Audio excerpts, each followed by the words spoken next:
I'm Logan Crawford, and right now on Spotlight, we're delighted to welcome a very talented author to the show. His name is Dr. Robert Toguchi, and he is taking a deep dive into the intricate tapestry of entrepreneurship, unearthing the distinctive habits of technology giant Steve Jobs. He has written an amazing book. It is called The Winning Habits of Steve Jobs. The author ventures beyond a mere biographical chronology. Instead, he explores the how behind Jobs' success and draws insightful comparisons with other titans of industry. We are delighted to have the doctor join us here today on Spotlight. We thank the team at Atticus Publishing for helping us put him in the spotlight today. And we ask viewers like you to support writers like him by subscribing to our channel. Doctor, thanks so much for being our guest today on Spotlight. Thank you. It's the favor of God that I'm here. I'm really excited to talk about this book. And so part of my background is I work in concepts for the U.S. Army. So I'm always looking at the future and I'm looking at innovation. And that's why I got into this space about studying Steve Jobs, because I thought who better than to get after innovation than a person that's lived it for decades. And so this book is really about Steve Jobs. However, like many iconic personalities who have tremendous, phenomenal success. They have many unique attributes about them. And so this is a prism that looks at his habits of that particular individual. And like I said, I was really somewhat disappointed with the biographies that are out there. They're very traditional. Mm-hmm. They don't delve into the how. They kind of talk about things that are going on in terms of key events, product launches, graduation speeches, YouTube videos, but they don't get into looking at him closely and saying, what is it that made Steve Jobs tick? Why was he so successful? And it's more than just the people that he's surrounded with or the events that were happening. But let's face it, Steve Jobs came from very humble beginnings. He was an orphan. He was literally left on the doorstep by his mom for somebody else to take care of him. Came up in a middle-class family.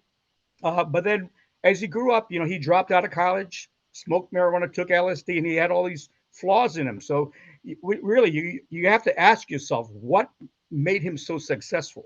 And what I found by digging into his background, it was his habits that led to this tremendous success. Well, there's no doubt that this device has changed mankind perhaps more than any other since the automobile, but I actually think it's actually more impactful than the automobile. This impacts everything. This replaces our music. This replaces our books. This replaces our communication. This thing is unbelievable. It still blows my mind what is on this phone. So let's start out by asking the question, tell me some of the habits of Steve Jobs. Let's go through, what do you think the top habit he had was that distinguished him from others and made him such a visionary? Yeah, I think my study of him tells me that the key habit that he even talked about was really about fostering an inquisitive mind. That you have to start with this mindset that that things could be better. I'm always questioning. He's always questioning. Is this what I really want out of this product? Is this the future of this product? How can I make it better? How can I make it impactful? How can I literally change the way that society operates by what he creates? And so I think this inquisitive mind, I think you're going to find in all successful entrepreneurs, is they're always questioning, they're always learning, they're always studying, they're figuring out how to advance their particular skills. But I'm going to touch on some habits that I think Steve Jobs had in innovation, because that's the space that I'm in, that led to something like the iPhone. So I'm just going to briefly describe three. One of them is repurposing. He was looking to repurpose something that was already existing. So the computer already existed, but it was used by science, by engineers, by big industrial companies with the big mainframes, and they weren't being used by the average American. And he had a vision of repurposing that computer for the American household. How could he make it so that every single family had a computer in there? So that's one visionary aspect that led to decades of smaller innovations to repurpose that computer. Second, I think, was looking at two separate disciplines. So he traditionally would look at two disciplines. So one of his disciplines that he knew was computers and digital technologies.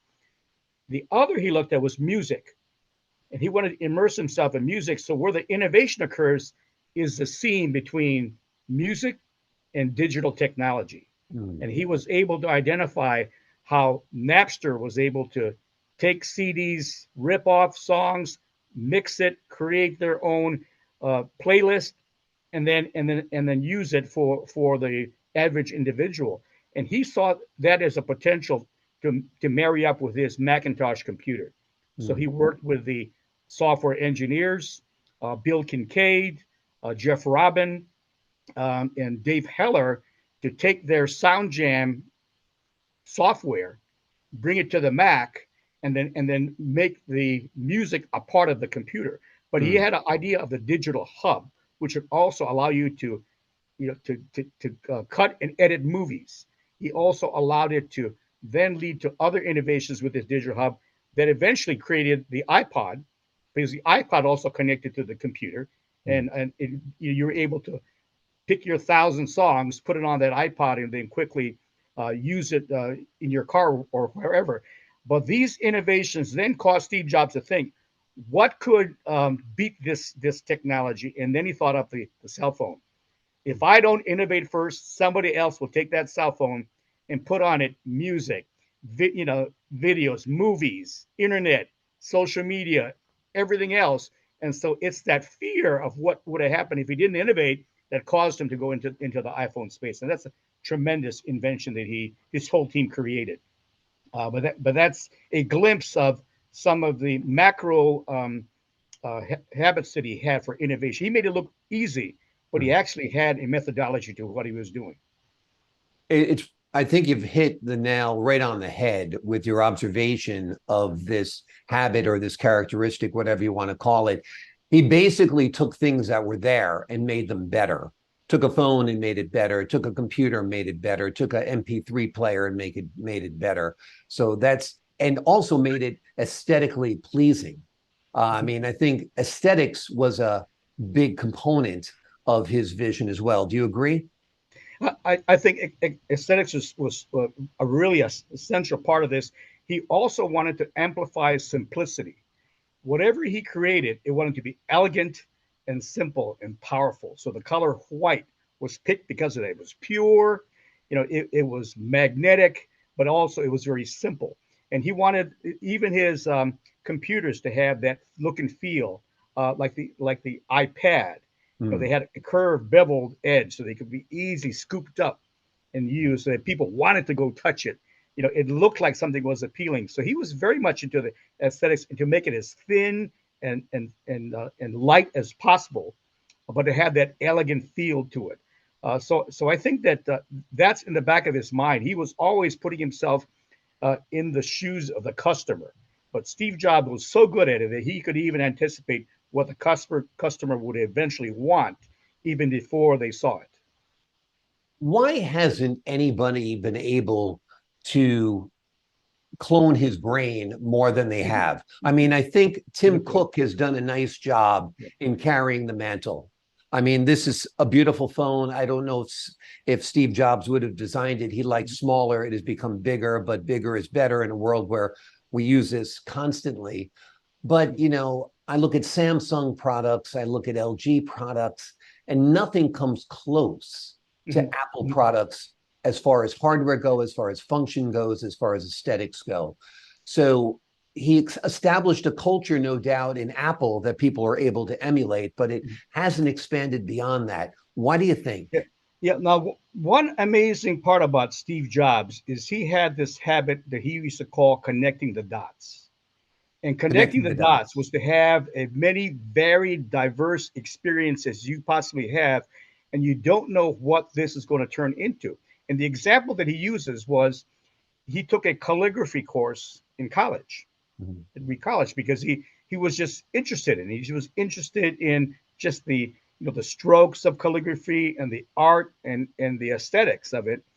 He didn't know how he was going to use it, but he knew that he had faith that if he maintained this focus on creating the best possible product, at some point the dots would connect. And he said you couldn't connect the dots looking forward, but you can see them looking backward. How he had faith, that there is a power bigger than him that is orchestrating things, and that it would eventually line up. And this connecting the dots led him to have very, very diverse experiences, to bring in diverse team members that thought differently, different disciplines, different backgrounds, different training.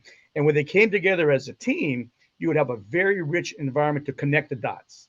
And he had a tremendous network so that he knew who the tech leading edge entrepreneurs were in their fields. So when he was looking for a power supply for his laptop and they couldn't get the power right, he knew who to go to that could create that power cord that would give him just enough power and enough with rapidity so that his computer would work effectively and efficiently. So having a network is very important. Steve Jobs was a master at creating and maintaining a really strong network of tech entrepreneurs. Let's talk about other tech entrepreneurs like Elon Musk and Jeff Bezos. Also have built phenomenal companies, have also transformed society. Musk with his electric cars and his private spacecrafts to outer space. Bezos has revolutionized retail, decimated it on one level and built it up on another level. Do all of these three men have commonalities? Are they different types of geniuses? What are your thoughts? So I think I've looked at those two individuals that this inquisitive mind is innate to their character. You can find that with Bezos. You can find with the way he looked at the way that books were being bought, sold, and distributed, and he says, there's got to be a better way. Now with the internet and with computers, we don't need to go to the old system. So the inquisitive mind says, you know what, I can innovate and I can create something that nobody else can. He started small and he expanded. Amazon is tremendous, one of the largest companies in the world because of this vision of how can I deliver it more effectively, more efficiently than the others. And Elon Musk is always inquisitive. He's always challenging the status quo, but they also do things that they have passion about. And Steve Jobs would say, you've got to have passion. You have to be thinking about this 24/7. And that's the difference between average individuals and Elon Musk's and Jeff Bezos. They think about their problem 24/7. So they have a laser like focus on doing something tremendous.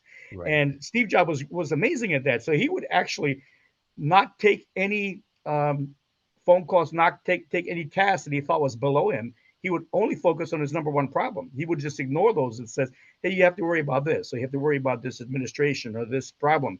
And he would just ignore them. So that's difficult. Most people can't stop what they're doing and just say, you know what, I'm just going to ignore that. Yeah. I am just going to keep my focus on this iPhone that I want, and nothing else matters to me but that iPhone. So it's a combination of these things: inquisitive mind, laser-like focus, amplifying simplicity. Cut through all the complications. Don't do PowerPoint. Focus on communication, what really counts, and that's what matters. To be able to create these world-class entrepreneurs that are one of a kind. And it's a mixed blessing, of course. This single-minded determination makes you a visionary corporate leader, but makes you anything but the father of the year, right? Well, in defense of Steve Jobs, I think that he controlled his habits so that he made time for his family in his later part of his life. And the interesting thing about Steve Jobs is he would talk about the eventuality of death, and he says, if you realize that you're going to die, and you know that tomorrow you can actually do something different, he would analyze every single day that he went through, and he says, if I could do something differently tomorrow, that if it was my last day, what would that be? And if he said there are too many days on the road that he was not happy with what he did, he would change his habits for the next day. And he built his family into his daily routine. So in the morning, he would get up early. He would be, at the office, and he would spend the morning dealing with face-to-face interaction and decisions. He knew that his cognitive load could only handle so much, and that he would be tired at the end of the day. So all the big decisions had to happen in the morning. In the afternoon, he would design it. That would be his time to relax and innovate. So he'd go to his innovation lab, and he would create an environment where the music was just right. He was going to have jazz or new age. He would have water in the background. Like waterfall, sounds of waterfall.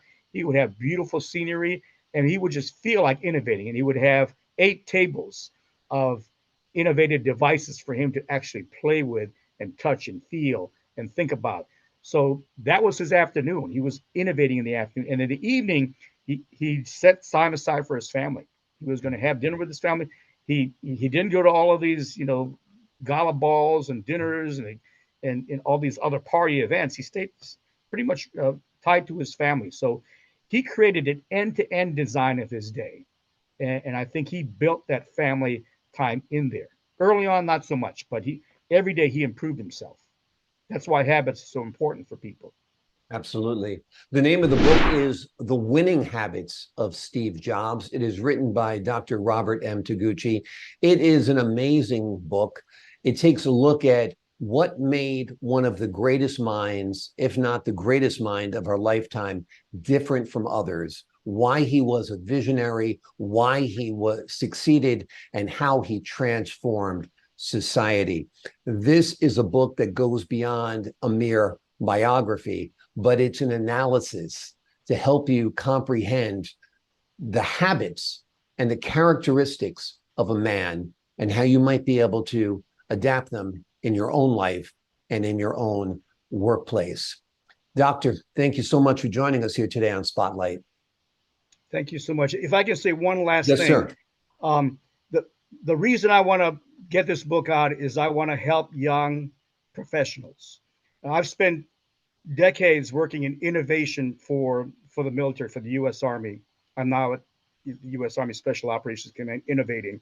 I want to give back some of that experience, and I'm using Steve Jobs as a lens because he is one of those top professionals that you can learn from. So the habits are taken from a world-class entrepreneur and designed to help young professionals get a leg up. So instead of them experimenting and using ad hoc methods, they can study from the best. Thank you.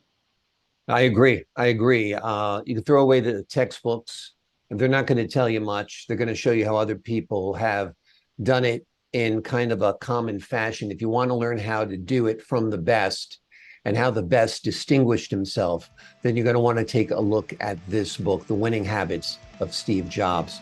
Doc, thanks again for joining us here today. Thank you. My pleasure. And to the folks at home, I'm Logan Crawford, thanking you for your time, this time. Until next time on Spotlight.